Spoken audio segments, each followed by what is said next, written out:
thank you very much. Thank you, Paul. I'm so excited to be here and give you all an update. I started back in October 2020, so I unfortunately haven't had the privilege to meet all of you, but hopefully soon, once we have the presentations available in person, I can meet you in person, but this will have to do for right now. Let me share my presentation with you. Can you see my presentation? I can see it. It's loading. Okay. Yep, there it is. Okay, great. So as Paul mentioned, I'm the project manager for your chapter, and if you have any questions at any point in the presentation, I know that Paul mentioned to wait until the end, but if your question just can't wait, feel free to interrupt me and I'll be happy to answer any of your questions. And so before I dive into some updates about the projects that I've been working on, I'm going to talk a little bit about who I am, because probably for many of you, you haven't met me before. So I want you to know my background and where I came from and how I came to PV South Bay Audubon. And then I'll give you a few updates on some of the projects that I've been focusing on. These aren't all of the projects that I'm working on. So if you have any questions about other projects that you might be aware of, feel free to ask those questions and I can try to answer those as well. But I'll focus on just a couple of projects for this presentation. So before, I think as many ecologists, whenever you meet a new ecologist, they usually mention that they've always loved animals. Well, unfortunately for me, that wasn't the case. And that was due to exposure. I just didn't have the exposure to natural spaces. I grew up in Bellflower here in California. So the natural spaces that I would go to would be parks and more recreational. It wasn't until I did an internship at Cal State University Long Beach where I worked with an ecologist there, and I worked with these little lizards, which are the western fence lizards. You've probably seen them in the area. And I got to work in Eastern California and Western Nevada and the mountaintops and really rural and beautiful places. And that was just by, I got paired up with an ecology lab, and with working with these lizards. And I realized, whoa, I really love this. This is exactly what I wanted to do. Before this, I wanted to go more into the medical field. And that's just because that's what I knew about. And so after I got exposed to ecological scientific work, I fell in love with it. And so I would go out, catch these lizards, and these lizards let go of their tail as a defense mechanism, and we would bring them back into the lab. And so I would do some outdoor work and then come in and then do some genetic work. We're studying to see how these lizards have moved throughout time. So because they live in about 10,000 feet in elevation, their genetics were quite different from mountaintop to mountaintop. So we could have a better idea of how they moved from the Pleistocene era to now. So it was really exciting work. I loved it. And so I loved it so much that I ended up doing a bunch of other internships. During my career, my college career, I worked with cattails, which they're the ones that look like a hot dog on a skewer. Those plants are pretty abundant and they can be a nuisance. So also doing some genetic work and genetic markers with that. I worked with a rare plant, Rhodiola rhodantha lidii, which is in the mountaintops of northern United States. So Montana, Wyoming, Minnesota, and North Dakota. So I got to go to beautiful places and I really, really enjoyed that. But then I came back and did some work also in Chicago, in a neighborhood in Chicago, working with soils and trying to think about healthy soils for gardening. Something that I thought people knew more about, but it's actually, there's so much to still learn. And that was really eye-opening for me. And so I ended up realizing that, yeah, I love being, I love science, I love being outdoors.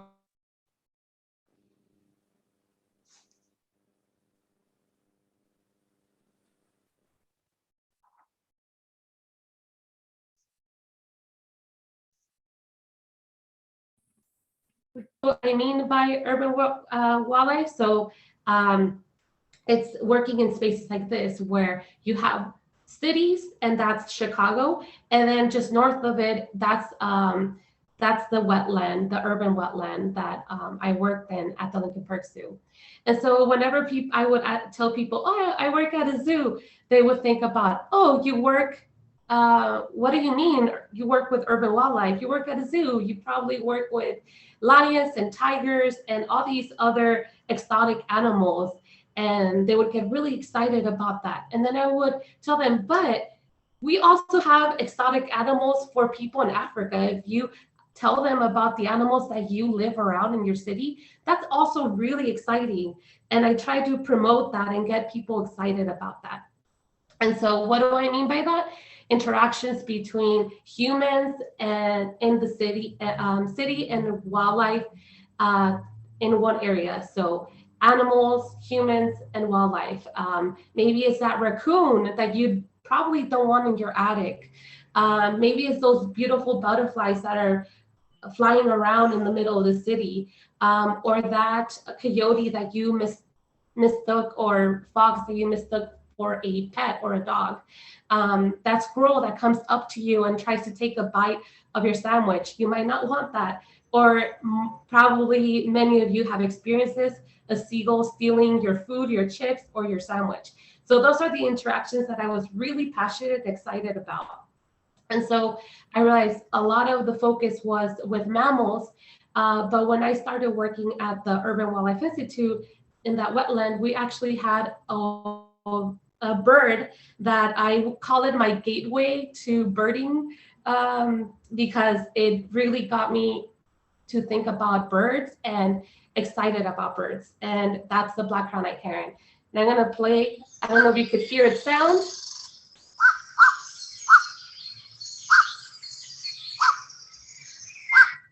So that's the sound that I would hear. The Black-crowned Night Heron, Nycticorax, really fun to say as well.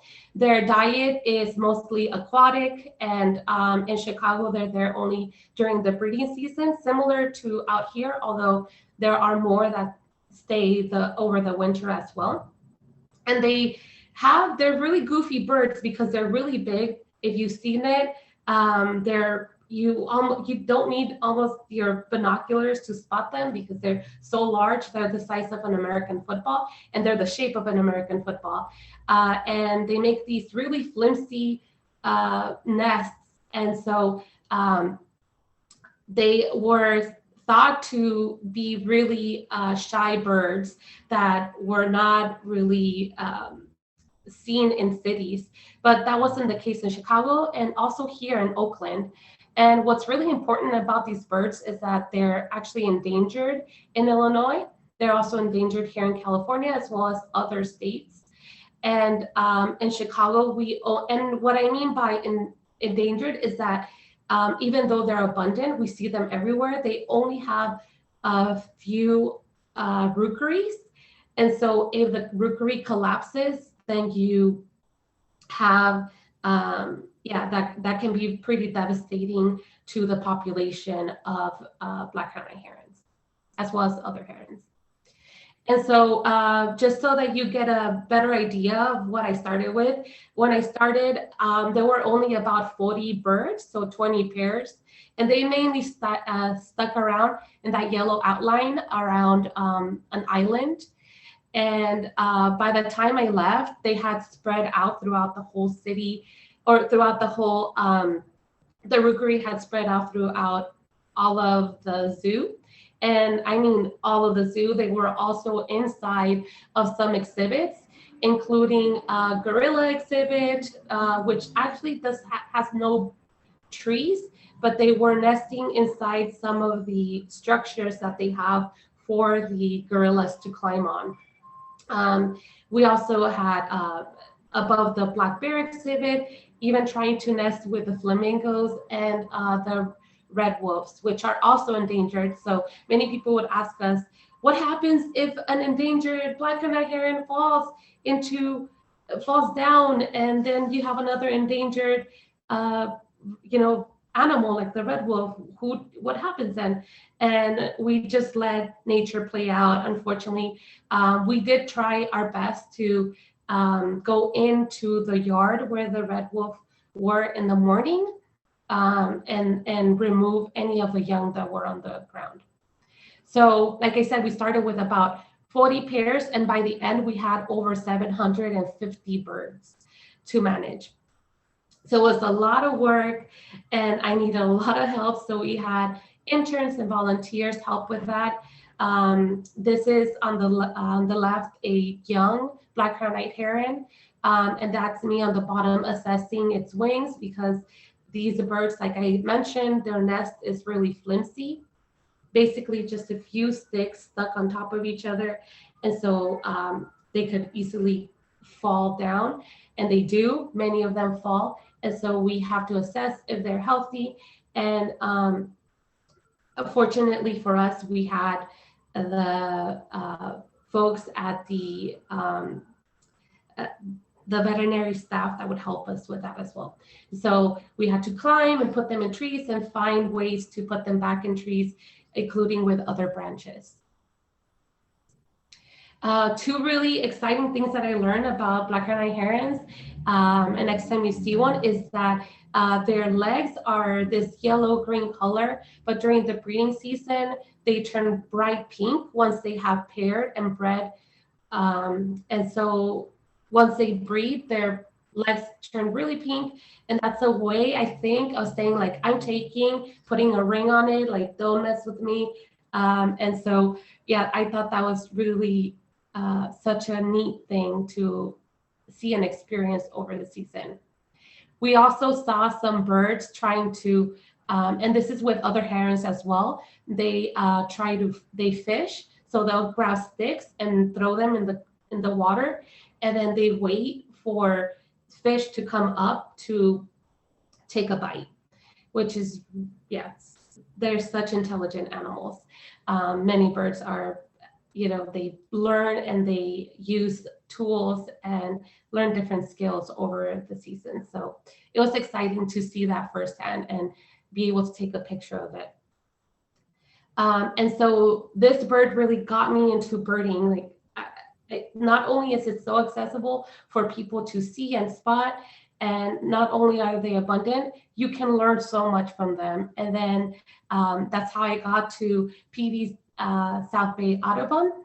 And like I mentioned, I started back in October of 2020 during the height of the pandemic. So a lot of my work was at home, in my desk, but I was fortunate enough to be able to go out with Ann Docky and do some restoration work with the El Segundo blue butterfly.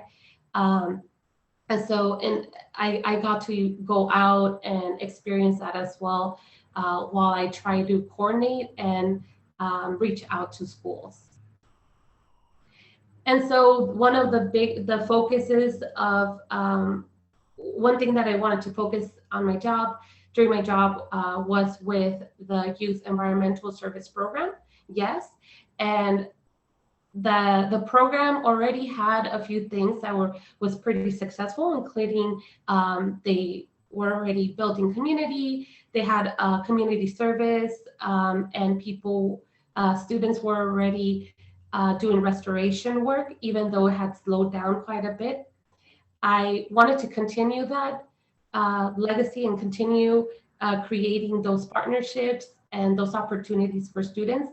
But one thing that when I started, the program was lacking, and something that was highlighted was being able to teach children and reach children, not only college, but on younger age as well. And then also building leadership. So the YES program is mainly a volunteer run program where students come in and can volunteer their hours. So 50 hours equals 100 points, and then they're able to get a certificate. And so, yeah, we still had them go out and do restoration projects. I also went out with a few scientists and got to see some areas where we can do future restoration work for both El Segundo blue butterfly and the Palos Verdes blue butterfly. And then we had students come out with at Malaga Dune, at Madrona Marsh, as well as other locations throughout the peninsula, and do restoration work with Palos Verdes Land Conservancy. And because this year it was virtual this past year, we did have them, like I said, for every 50 hours that they work, they get 100 points, YES points, and those give them, then they get an award. And so this year we did everything virtually this past year, and this year we're going to do it again. We'll see how people feel and how if it's safe for the students to come together this year. But we did it virtually over, it's a group that you go online and you're able to, you have an avatar and you can feel like you're physically at a ceremony. So I wanted to make it fun for them. And so, like I said, a lot of the part that it was not reaching was making sure that we were expanding to other schools. So not only in the peninsula, but reaching out to schools even further so that there could be a connection between the students that are in the peninsula and all along and throughout the Los Angeles County. So Esperanza College is in East Los Angeles. And then a few elementary schools. I have reached out to a few schools, but a lot of them have not been able to resume any of their activities the same way that they have in the past. So at the end of this, if you have any suggestions who to reach out to, please add it on the chat, and I can use that so that I can reach out to more schools. And some of the things that I've been able to do is start some restoration work, as well as some restoration work that was already happening, resume it, such as like at the Rolling Hills Prep, go out and talk to students about what it means to be an ecologist, and just reach out to them and have a conversation, because exposure is, and them having knowledge of what ecology is or restoration is a good first step to get them excited. I also have talked with the Friends of the Madrona Marsh in creating a new program. And so we are finalizing the last details. It would differ from the Youth Environmental Stewardship Program, because you do need a 1-year commitment, and it would be run by youth, not only in the peninsula, but throughout LA County. And together the students or the participants would come together and create events for their own peers, anything from a restoration project. And for that, Madrona Marsh and then Audubon together, we're creating courses so that they have a better idea on the foundation of what conservation means, and what restoration means, so that then they can teach their peers. Instead of us going in and teaching them, they can teach their own friends. They can create events that are engaging and fun for them. And so that's what we're starting out in the next few months. And of course, I have also started trying to create programs to teach youth and children through different activities. And one of them is resuming and starting out bird walks. So we have, in addition to having bird walks for adults to come out, we also have bird walks for children. We have two of them. The bird walk at Kemaloi Harbor Regional Park is every first Sunday of the month, and that's open to everyone. And from any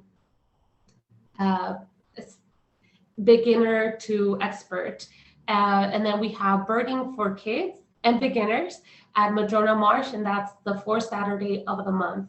And this is more tailored for people that have never done birding in the past or are just starting to get into birding, and children mainly, and getting them exposed to the birds and how to tell different birds apart, how to use binoculars because they might not ever have used them in the past.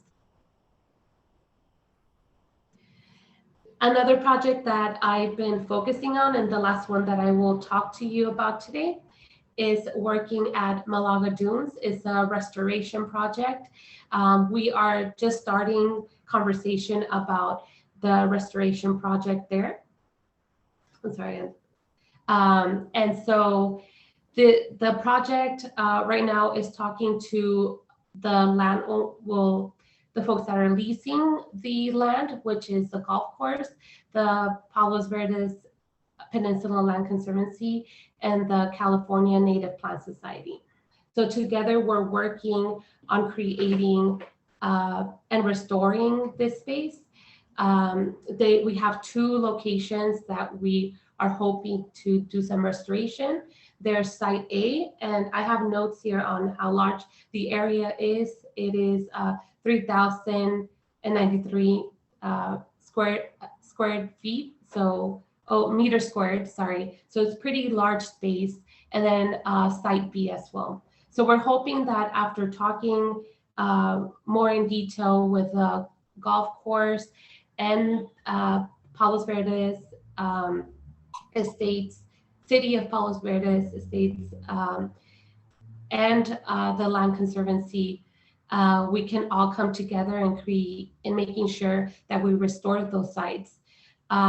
The reason we picked these two locations is because not only are there, a bunch of birds in that area, and it's a little more closed off than at the top of the Malaga Dunes area. There are also some flowers and wildflowers that are endemic and also endangered that are in the area. And so we want to make sure that we can bring those plants back and create natural spaces for people to appreciate. And so we're working with these other entities in order to create projects. So we already have a proposal in place that we already wrote, and it's about presenting it to the golf course and having them, since they are leasing the land, give us a green light and work with them so that we can find a median ground. And I'm hoping that this year we can start that project. It has been, I started that last year in January, but yeah, we're still trying to connect with all the parties that need to be at the table so that this project advances. And so with that, I would like to leave you with this quote, which says, "The weeds in the city lot convey the same lessons as the redwoods." And that's by Aldo Leopold, one of my favorite quotes. With that, I will take questions, and I will also be asking questions because I want this to be, since I am working for your chapter, I want to make sure that I'm focusing on the projects that interest all of you as well. So with that, I'll let you leave this. and stop share. Okay, let's see if I can get everyone on the screen again. It was a little, I couldn't see anyone during the presentation because Yeah, I of know. the. I didn't have to do that, but I set it up that way. Since I'm learning And myself. Oh, here I we are. also, yeah.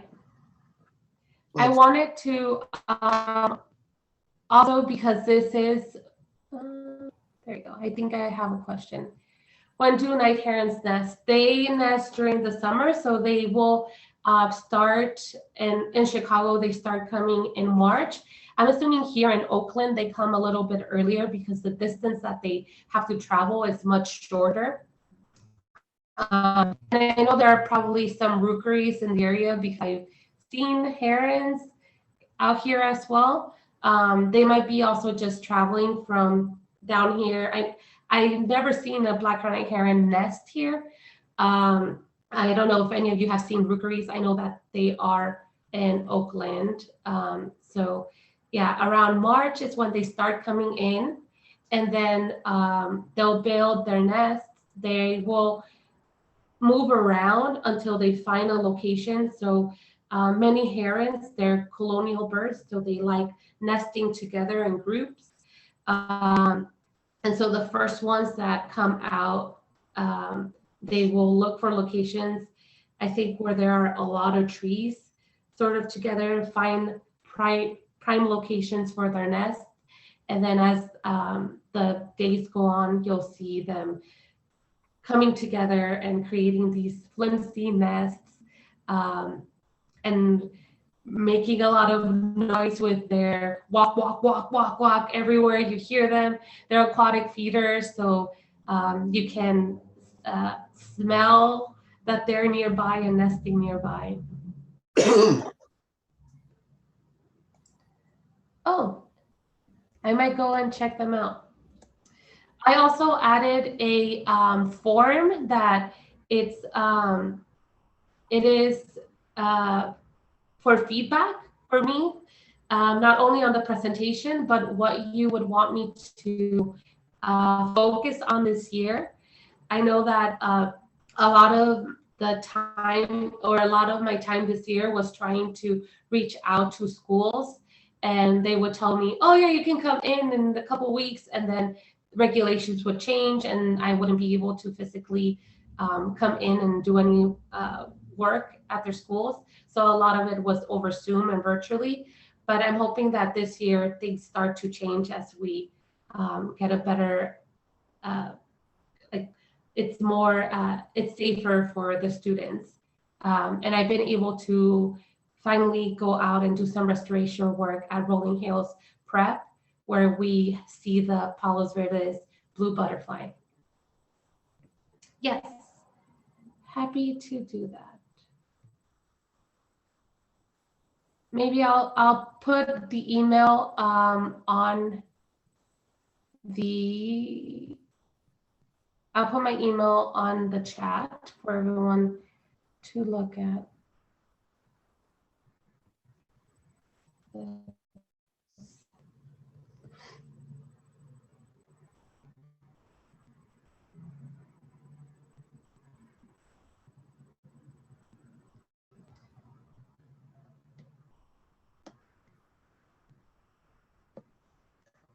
All right. I don't know if you were able to see that. There you go. So I put my email in the chat for everyone that wants to reach out to me. And then Jan, you asked what is the status of the PB blue and El Segundo blue butterflies? Is the restoration work helping? So unfortunately, and you might be able to answer this more than I will.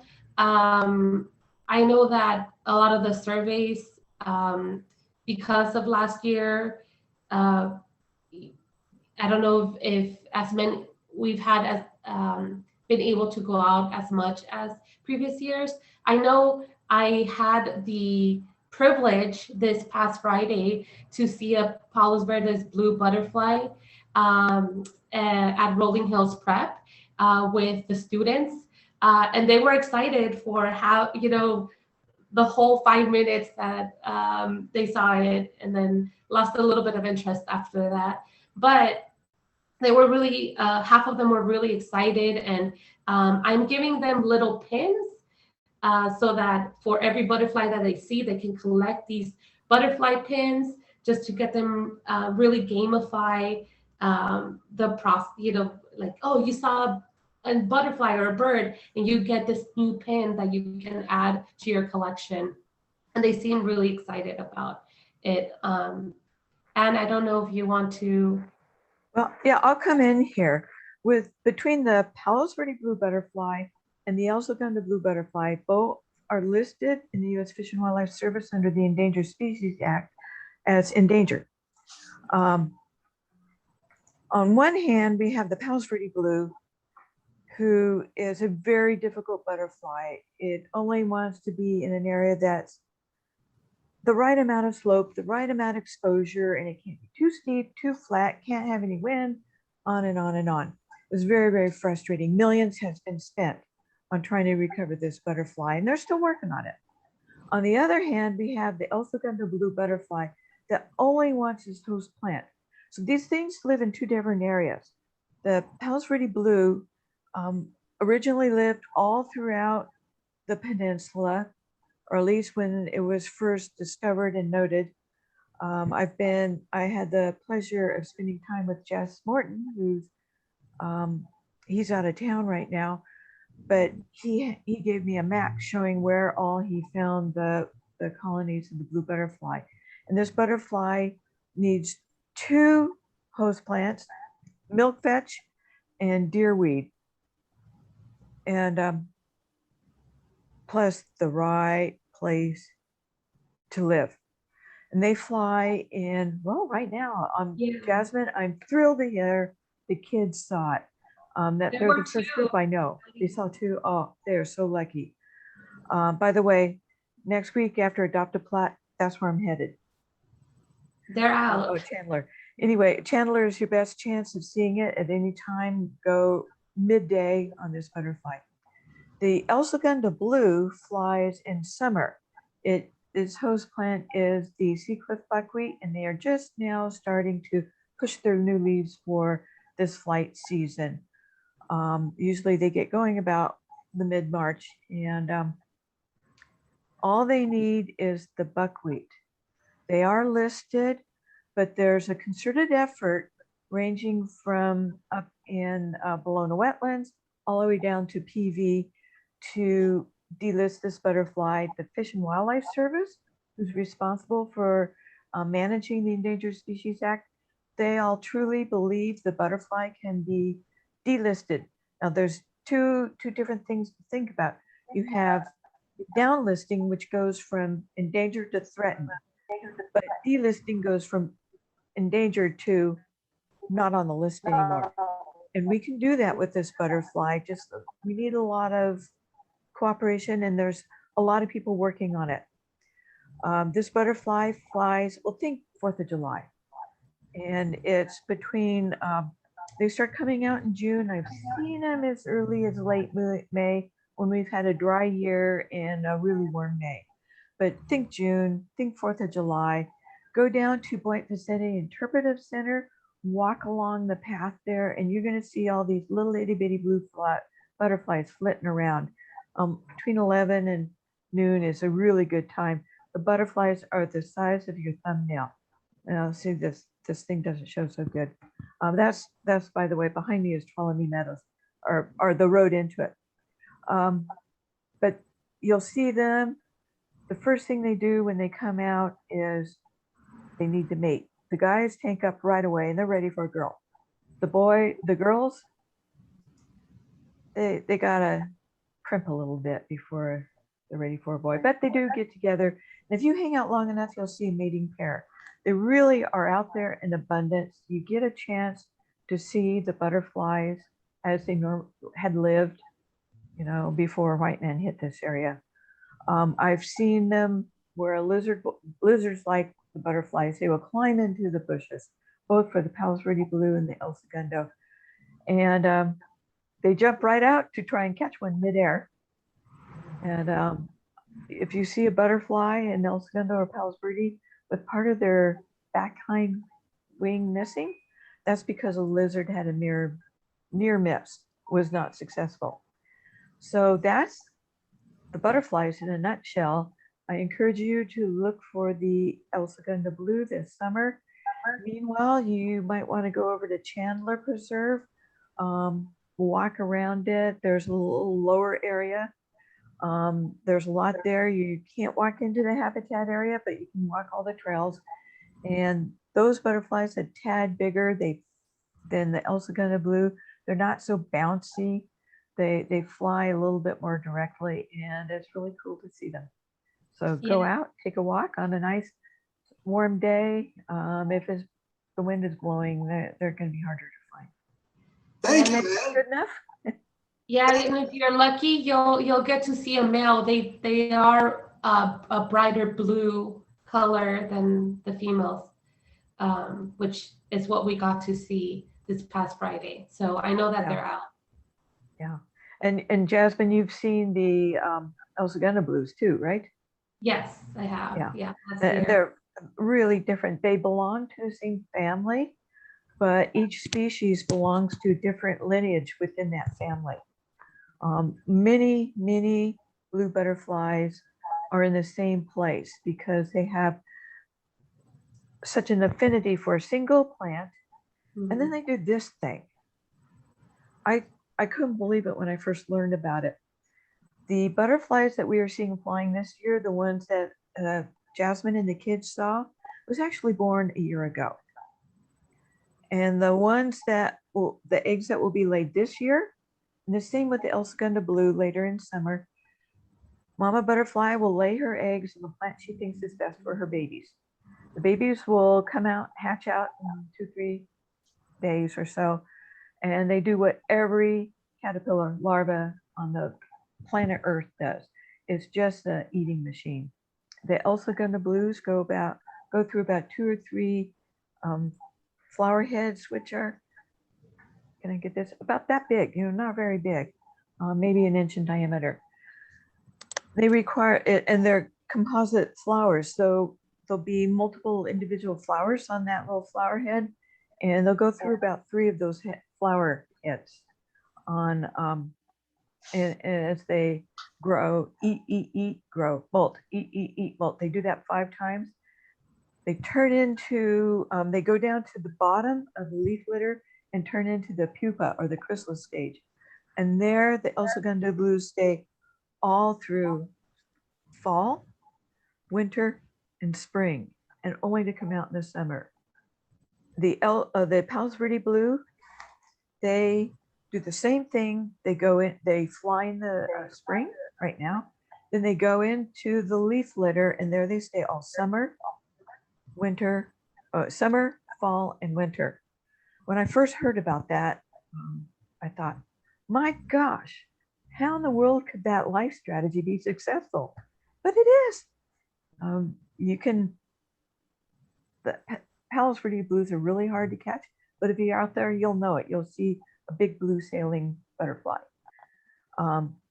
This summer, just go along the trail from Point Vicinity Interpretive Center up to signage where it's talking about restoration. That's where we work. You can also go to Torrance Beach. Very good butterfly activity. Oh, there you go. Look at that. She's got it.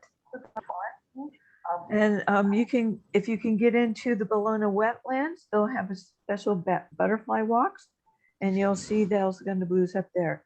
So it's easier to find the El Segundo blues. The Palos Verde blue is a little bit of a pain in the butt. Yeah, Any this questions? is the time. And I just wanted to give you a reference at how small they are. So yeah, there you go. And they're big compared to the El Segundos. And you have luck seeing them in these 2 plants. Yeah. So you saw that finger there in the plastic cup. The Palos Verde blues are raised. There's a big captive rearing program going, and they've got two populations in case something happens to one, they still have the other. And they bring them out to the field in these little plastic cups with a little netting over it. And sometimes they're a little cool and they will actually walk up under your finger, and then you go over and you place it on the plant. And it's a whole lot of fun. That's a good time to get good Courtesy of pictures. Anne. Yeah? What did you say? This is courtesy of Anne, this picture. Yeah, I can't remember when I took that one, but I could probably find it in my files. And Those are captive reared butterflies. And that's probably some males getting tanked up on nectar and getting their wings kind of ready to fly. Maybe some females. The females tend to be more sedentary, but once the males are tanked up on nectar, they're moving. So if you see a butterfly that won't slow down and perch on a plant, that's going to be a male. and which colleges are breeding the butterflies? Excellent question. Moore Park College way out, gosh, Simi Valley or past is way the heck out there. They have a learning zoo where students learn how to take care of plants or animals that are from the wild. And frankly, I don't know what all they have there. Dr. Jana Johnson is very active in that, and she takes care of the butterflies. She wears more than just the Palos Verde blue. There's the Kino checker spot. I think she's got a couple others on her list. I don't know about going out there and seeing it, but I imagine if you did a little internet search for Moore Park College Teaching Zoo, you can find out when they have visitors there. And that's the only one I know of for the Palos Verdes blue butterfly. And of course, there's no captive rearing program for the El Segundo blue. Do you remember why? It just got a plant, their host plant, the Seacliff buckwheat. And it's like, if you plant it, they will come. Mm-hmm. So one of the things I'm working aggressively on is getting people within the proper locations to add local native plant species to their garden. And even if they only do a few square feet, have some Seacliff buckwheat and a few other local native species, once we get enough of these gardens going, we plan to have a connected corridor, a wildlife corridor from Point Vicente. Actually, it would be, they're present at Terranea, all the way up to Bologna wetlands. So if you live near the beach there, so like through Palos Verdes Peninsula, if you have a house from the PD Drive west toward the ocean, talk to me about getting some native plants going. And then along through the beach cities, I use Prospect as a delineation. You've got to be there where all the overcasts and the fogs come in on a regular basis, because the Seacliff buckwheat needs those cool temperatures and the high humidity from the fogs and the overcasts. It and other plants that live in this zone obtain 50% of their water needs through this climate. So very interesting where this all can take you. But thanks for the prompt there, Paul. And I added PDF on what they're doing at Moore Park College, and Thank you. That's nice. Good information, Jazmine. Thank you. Any other questions or comments? I have a comment and a question. So I live in Palos Verdes Estates, just a few blocks from the Malaga Cove Dunes. And I'm also on the Parklands Committee of Palos Verdes Estates. So I actually was looking forward to your to your presentation. I think it was early last summer, and it got canceled. So I guess it was because of coordination with all the Land Conservancy and Native Society. But COVID anyway, concerns. I'm looking forward to seeing it and supporting it at both as on the committee and as a resident. So anyway, it was nice to see it in your presentation today. Thank you. Yeah, that we are connecting with a golf course because they're leasing the land, which was unknown to us beforehand. So we've connected with them, and they are very excited to work with us, which is great. We'll definitely have to have they're leasing it from the city. city. So Yeah. it seems like you could move forward, and also that area that you had circled is pretty far from the golf course. Yeah, the golf course is leasing the whole all of the land, all of Malaga Dunes, which I thought was just one section. And the golf course is also planning on extending, and so we're connecting with them about what if there's any ways that we could work together, because if they expand the golf course, they have to put in native plants, and so hopefully as they move forward with that project, they can bring us in and we can start doing restoration while they're expanding, but also making sure that they don't go too far into areas where we know that there's a seed bank with a lot of endemic and native plants that we're hoping that we can actually collect, and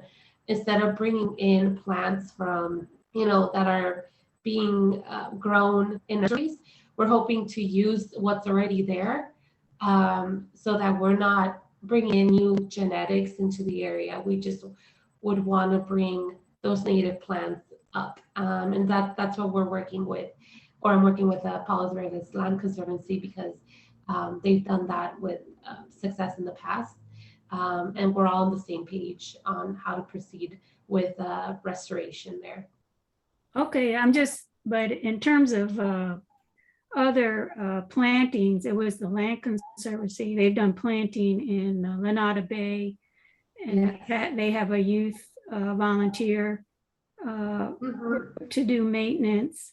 Again, the area that you've identified is not the golf course, and just I'd say maybe 3 weeks ago, their fire abatement just went through and mowed a whole flock of it down. So yeah, I heard about that, and I went to see it, and I thought it was on the other side, like by where site A and site B. Yeah, exactly. Yeah. But it was on the other side. No, it's near Villa de Tom, but it's also near where the water source is. So yes, yeah, and we're I've also discussed some plans on that side.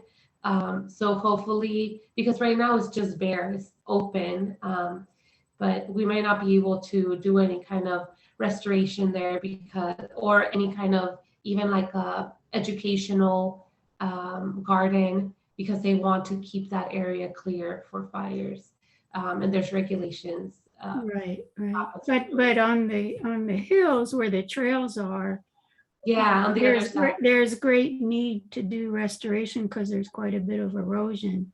Yes. So, I don't know. It just seems like if you just grouped with the Land Conservancy and Native Plant Society, that you could come forward with your proposal Parklands Committee. Anyway, it's just a thought. It's been a while, and I was always curious why it got pulled this past summer.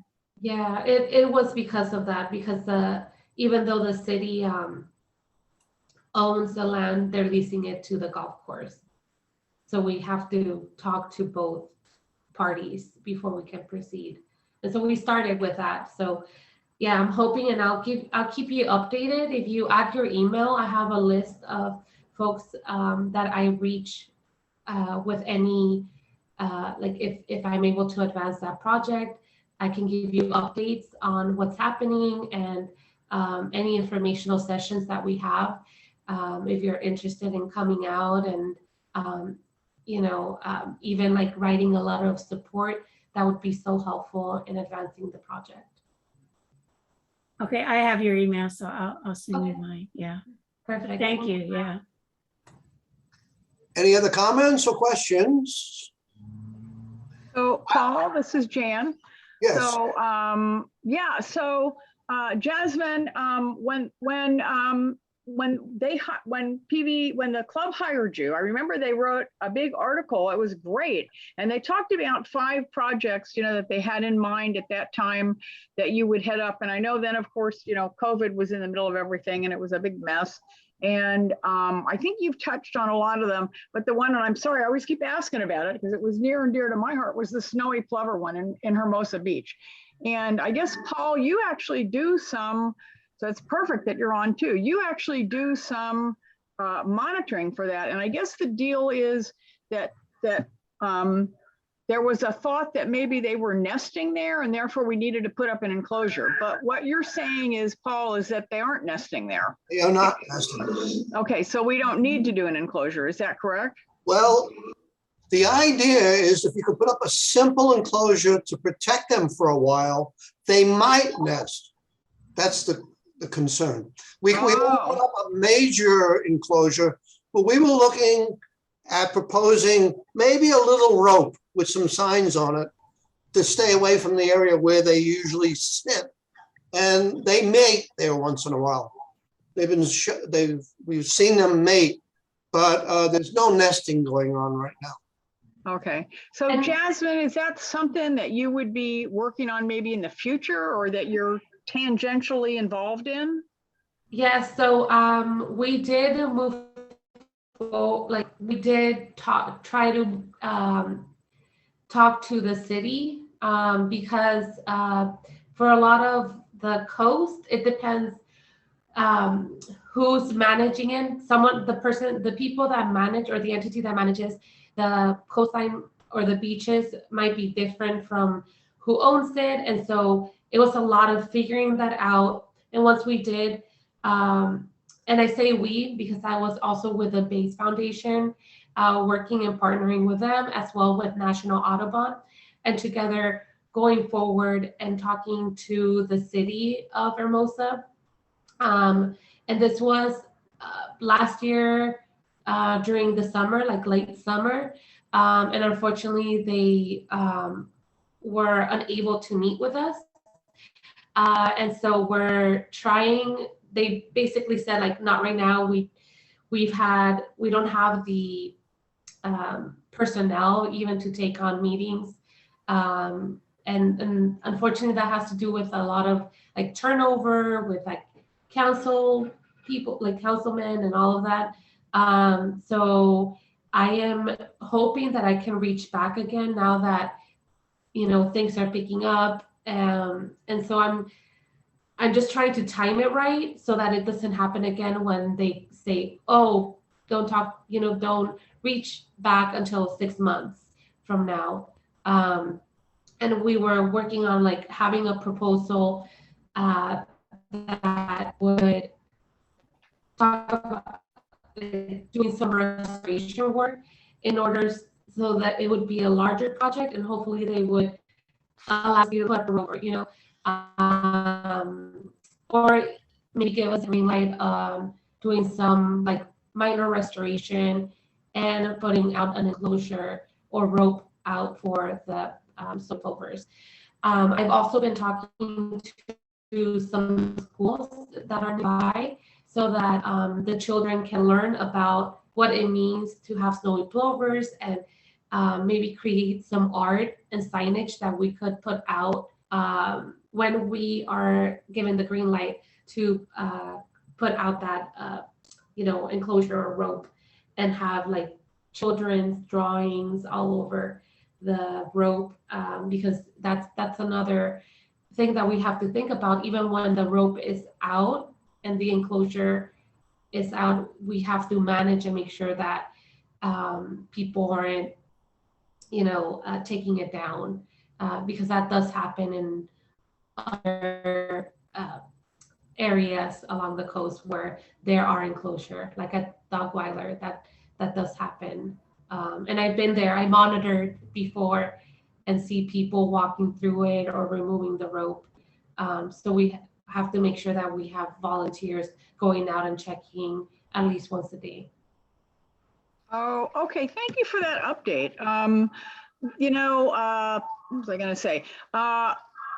Does it seem like the city would be amenable to something like that? Because I'm thinking that the LA Audubon's been very successful with, they really kind of run the snowy plover program through most of LA, and they've been successful at that. And they do have volunteers that go out. That's how I heard about it, was one of our past presidents, John Nieto, used to do that. And that's how I even heard about it. I'd never even heard of it otherwise. But and that's why I was kind of interested in, and I thought, oh, Hermosa Beach, I could volunteer for that. It's very close to me. I even know where to park. So, and I talked to a few other people that have been successful. And I think, honestly, this year it's just been because of the personnel turnover, the fact that they don't have enough people to take on the meetings, and they're redoing their whole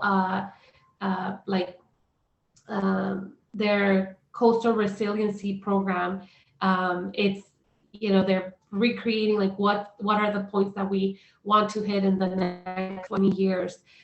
So we're coming again to talk about that, and so I was hoping that they would invite me to be part of that process, but I'm sure it's close to only a few people because of COVID. So I aim to reach out to them, and I'll keep you updated also on if there's any, we're able to advance that this year. Okay, cool. Yeah, and then Paul, I just wanted to clarify. I think when there was something that happened, and you actually got a call to go out to that Hermosa site and go check and see if anything was there.